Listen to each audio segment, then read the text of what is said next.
আসসালামু আলাইকুম এভরিওয়ান। আজকে ১২ই জানুয়ারি ২০২৫। আজকে যে পড়াটা ছিল জাতীয় বিষয়াবলী প্লাস সংবিধান। মূলত আজকে পড়াটা কমপ্লিট।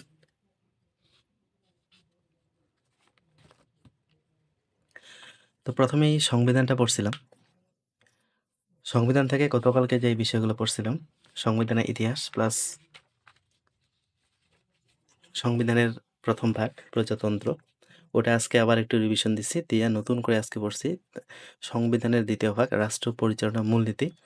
মূলত ১ থেকে ৪৭ পর্যন্ত এইটা খুব ভালো করে মুখস্থ রাখতে হবে, কারণ প্রশ্ন কিন্তু এখান থেকেই বেশি আসে। আর বাকিগুলা কিন্তু বাছে বেছে পড়লেও হয়। তো মৌলিক যে বিষয়গুলা ১ থেকে ৪৭ এটা মুখস্থ রাখতে হবে। এইজন্য আজকে মাত্র একটা পড়ছি আর মুখস্থ করার চেষ্টা করছি। কিছু জিনিস এখানে লিখা ছিল যখন পড়ছিলাম এর আগের বার। লিখে সাইডে যদি লিখে রাখা যায় তাহলে ওইটা আরেকবার পড়া যায়। এটা খুব ভালো হয় আরকি। বইয়ে প্রশ্নের সাথে যদি কোনো কিছু লিখে রাখা যায় ক্লু, তাহলে ওগুলা কিন্তু ভালো মনেও থাকে। আজকে জাতীয় বিষয়াবলী থেকে ভাষা আন্দোলন থেকে শুরু করছি আর মুক্তিযুদ্ধের বিজয় পর্যন্ত। তো এই সিলেবাসটা আজকে মোটামুটি কমপ্লিট করলাম। এখানে প্রচুর সময় লাগছে আজকে। কারণ এখানে হিউজ পরিমাণ পড়াশোনা। যদি নতুন করে পড়াশোনা শুরু করেন তাহলে কিন্তু এই পড়াটা একদিনে পড়া কিন্তু তেমন একটা সম্ভব হবে না। যদি একটু পড়াশোনা থাকে তাহলেই কিন্তু এই পড়াটা তাড়াতাড়ি করে পড়া সম্ভব। যেহেতু আমার পড়া ছিল, আমি আগে পড়ছিলাম। তো এইজন্য আমি একটু দ্রুত করে পড়তে পারছি। তো ১ম যে টপিকটা পড়ছি সেটা হচ্ছে ভাষা আন্দোলন। এই টপিকটা বেশি গুরুত্বপূর্ণ। এখান থেকে কিন্তু প্রশ্ন আসে। আর এই টপিকটাতে কিন্তু অনেকগুলা প্রিভিয়াস কোয়েশ্চেনও আছে। প্রিভিয়াস কোয়েশ্চেনগুলা সবচেয়ে বেশি ভালো করে পড়া দরকার। কারণ প্রিভিয়াস থেকেও প্রচুর প্রশ্ন রিপিট হয়। তারপরে ভাষা শহীদদের পরিচয় এবং অবদান। এই জিনিসটা একটু গোলমেলে হয়। এখানে মনে থাকতে চায় না। তারপরেও কিছু জায়গায় একটু ইন্ডিকেট করে রাখছি। কারণ প্রচুর রিভিশনের মাধ্যমে এই জিনিসগুলা একটু মনে রাখতে হবে। তারপরে ভাষা আন্দোলনভিত্তিক যে ১ম গান, কবিতা, বাংলা একাডেমি এই বিষয়গুলা পড়লাম। তারপরে হচ্ছে প্রিভিয়াস যে প্রশ্নগুলা, মূলত প্রিভিয়াস প্রশ্নগুলা বেশি করে পড়ার চেষ্টা করছি সবচেয়ে বেশি। তারপরে হচ্ছে ১৯৫৪ সালের প্রাদেশিক নির্বাচন, ভাষা আন্দোলন প্লাস ১৯৫৪ সালের প্রাদেশিক নির্বাচন। এই ২ টা টপিক খুবই গুরুত্বপূর্ণ, কারণ কন্টিনিউয়াসলি এই ২ টা টপিক থেকে কিন্তু প্রশ্ন আসে। তারপরে পাকিস্তানের সংবিধান সামরিক শাসন, এটা তেমন একটা বেশি পড়ি নাই। এখানে জাস্ট প্রিভিয়াস গুলা পড়ছি আর হচ্ছে এখানে ২-১ টা বিষয় হলে পড়ছি শুধু। আর প্রিভিয়াসটা মোটামুটি দেখে নিছি। তারপরে হচ্ছে ৬ দফা। মূলত এই ৩ টা টপিকই সবচেয়ে বেশি গুরুত্বপূর্ণ। এই ৩ টা টপিক থেকে কিন্তু কন্টিনিউয়াসলি প্রশ্ন আসে। ৩ টা টপিক থেকে ৩ টা যদি নাও আসে তো ২ টা প্রশ্ন ইনশাআল্লাহ কমন পাবো এই ৩ টা টপিক পড়লেই।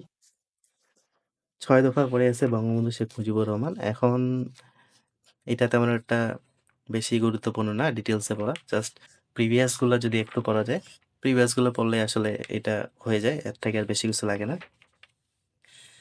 তারপরে আগরতলা ষড়যন্ত্র মামলা।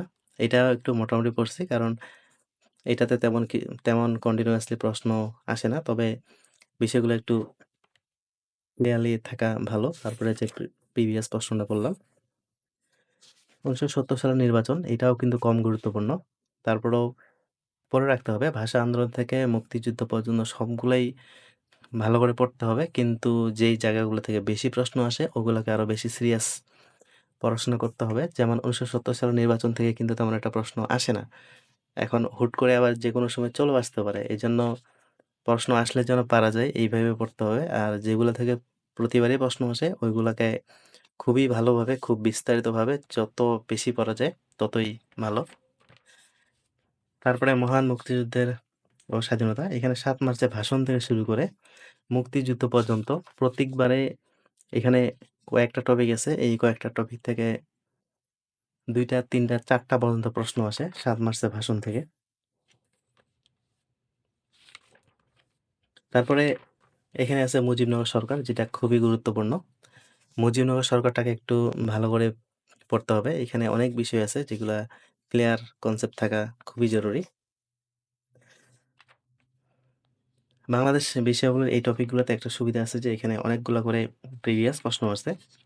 প্রিভিয়াস প্রশ্নগুলোই কিন্তু মূলত চ্যাপ্টারটা পড়তে প্রিভিয়াস প্রশ্নগুলো যদি ভালো করে পড়া যায় তাহলে কিন্তু চ্যাপ্টারের মধ্যে যে ইনফরমেশনগুলো আছে এই ইনফরমেশনগুলো কিন্তু মোটামুটি হয়ে যায় জাস্ট প্রিভিয়াসগুলো পড়লেই।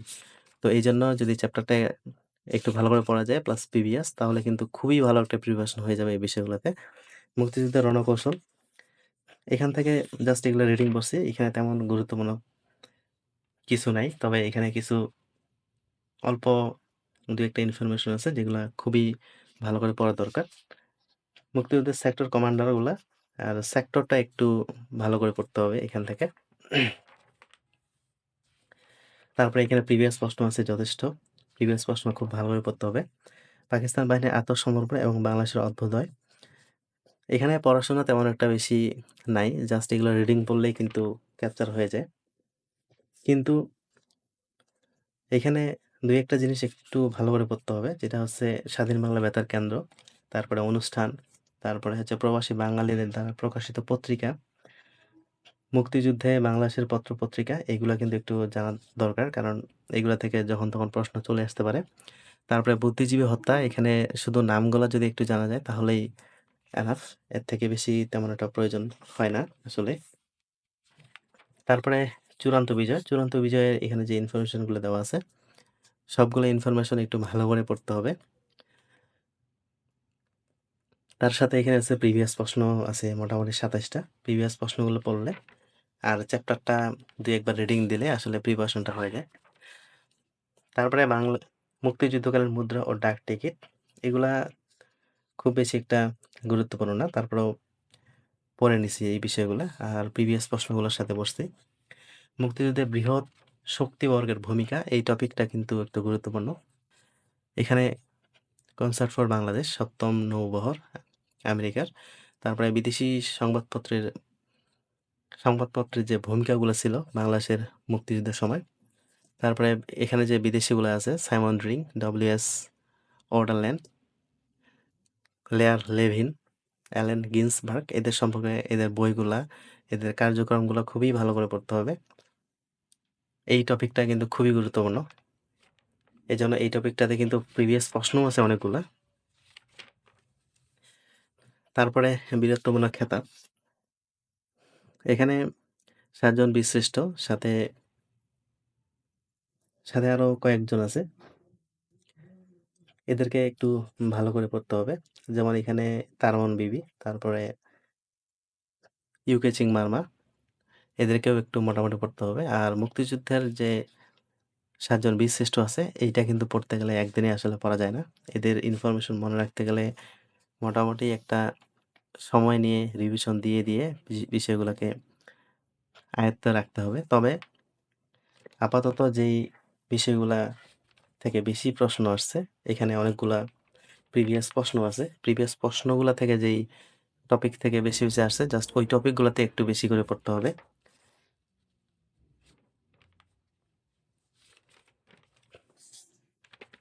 আজকের মূলত পড়াশোনা এ পর্যন্তই। এখানে যতগুলা টপিক ছিল মূলত এই টপিকগুলো যদি পড়া যায় তাহলে ৪ থেকে ৫ বা ৬ এর মতো পাওয়া যাইতে পারে। আর এটার আরেকটা পার্ট ছিল প্রাচীনকাল থেকে ভাষা আন্দোলনের আগে পর্যন্ত ওখানে যদি ২-৩ এখানে যদি ৪ থেকে ৬ টোটালে যদি ৭-৮ বা এখানে কিন্তু ৬ টা প্রশ্ন আসার কথা। ৬ টার বেশি আসে সবসময় দেখা যায়। তো এখান থেকে একটা ভালো নাম্বার নেওয়া যাবে। যদি ৮ টা প্রশ্ন থাকে একটু ভালো করে পড়াশোনা থাকলে ৬ টা প্রশ্ন ইজিলি পারা যাবে ইনশাআল্লাহ। তো আজকের পড়াশোনা এই পর্যন্তই। সবাই ভালো থাকবেন, সুস্থ থাকবেন। আল্লাহ হাফেজ।